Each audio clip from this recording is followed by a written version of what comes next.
حضرت حنظلہ کے والد کا انتقال ہو گیا. ایک صحابی آواز دے رہے ہیں کہ ہے کوئی مسلمان جو آج، اے مسلمانوں، ہے کوئی مسلمان جو آج اسلام کو اپنی پیاری جان پیش کر دے. ایک روایت میں ہے کہ حضرت حنظلہ اسی دن شادی ہوئی. غور کرو مسلمان بھائیوں، اسی دن شادی ہوئی. ایک روایت ہے کہ ان کا قدم حجرے میں گیا اور ایک باہر تھا، اپنی بیوی سے کہا کہ اے بیوی، اب میدان محشر میں ہماری تمہاری ملاقات ہوئی. ایک روایت یہ ہے کہ حضرت حنظلہ اپنی اہلیہ کے پاس گئے، کہا کہ تم مجھے معاف کرنا، میرے آقا نے میری جان مانگی ہے، میں اپنی جان دینے کے لیے اسلام کے نام پر میں جنگ میں جا رہا ہوں. اگر آ جاؤں تو غازی ہوں، اور اگر مار دیا جاؤں تو شہید ہوں.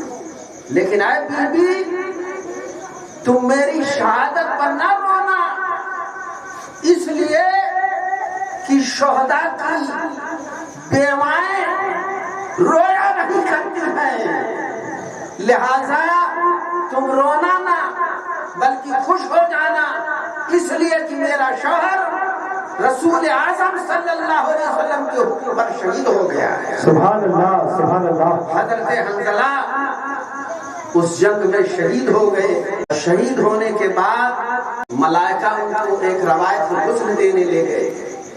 سرکار تلاش رہے ہیں حضرت حنظلہ کی لاش مبارک کو.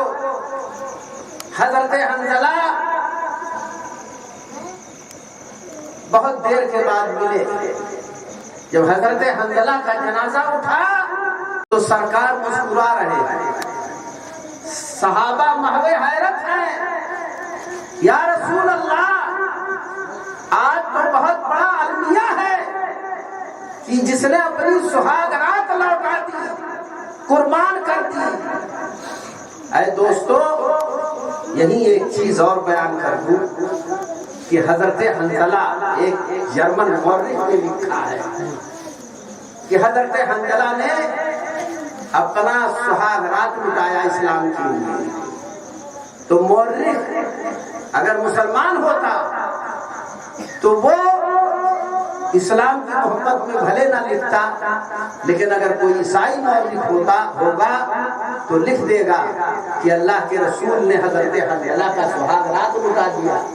انہوں نے اپنے گھرانے کو کیا پیش کیا، لیکن رسول اللہ نے اپنے گھرانے کے 72 نفوس قدسیہ کو کربلا کے میدان میں بغیر پانی کے شہید کروایا. آپ نے رضا الہی ان کو تلقین کیا، اور صرف حضرت حنظلہ نے ایک سہاگ لٹایا تھا اسلام کے لیے. تو اللہ کے رسول کے گھرانے کے جو ہے 72 نفوس قدسیہ کربلا میں شہید کیے گئے.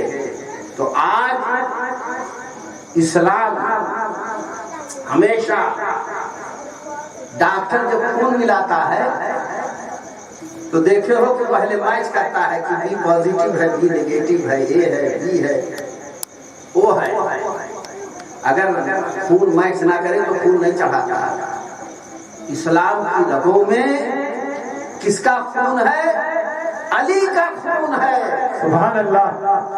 علی کے گھرانے کا خون ہے. آج بھی جب ضرورت پڑتی ہے تو مولا علی کے خاندان کا سید سالار اپنے خون کو دے کر کے اسلام کی آبیاری کرتا ہے. سبحان اللہ، سبحان اللہ. جان دے کر کے اسلام کو بچاتے ہیں، اور اسلام آج پھول پھل رہا ہے. ایک دانشور نے لکھا ہے کہ میں جب اسلام کی تاریخ پڑھ رہا تھا تو پڑھتے پڑھتے آخری صفحے پر پہنچتا تھا تو مجھے ایسا لگتا تھا کہ اسلام اب ختم ہو گیا ہے، لیکن جیسے پیج الٹتا تھا پھر کہاں ایسے تاریخ ملتی تھی کہ پھر اسلام اسی طرح زندہ اور تابندہ پھر مہک رہا ہے، چمک رہا ہے۔ اسلام اپنی جھرمٹ میں وہی چمک اور دمک لیے ہوئے ہے، اور آج بھی اسلام ویسے ہی چمک رہا ہے۔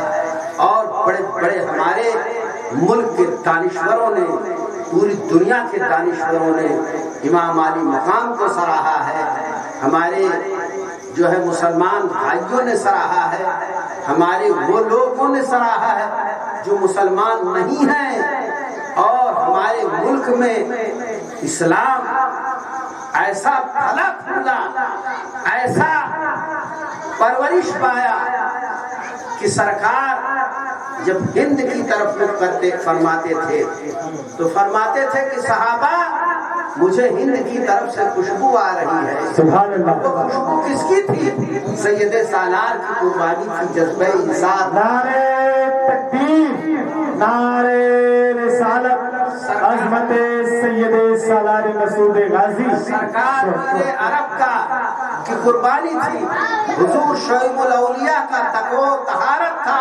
48 سال تکبیر اولا تھی، سرکار غریب نواز کی عشق مصطفیٰ تھا، وہی مہک رہا تھا جس کے بارے میں علامہ اقبال نے لکھا ہے۔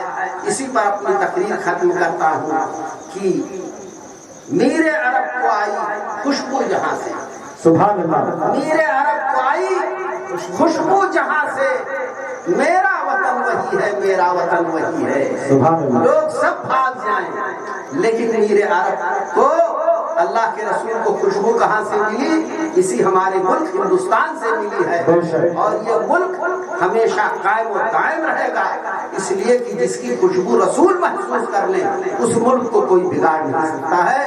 وآخر دعوانا ان الحمدللہ رب العالمین۔ السلام علیکم۔ کھڑے ہو کے سلام۔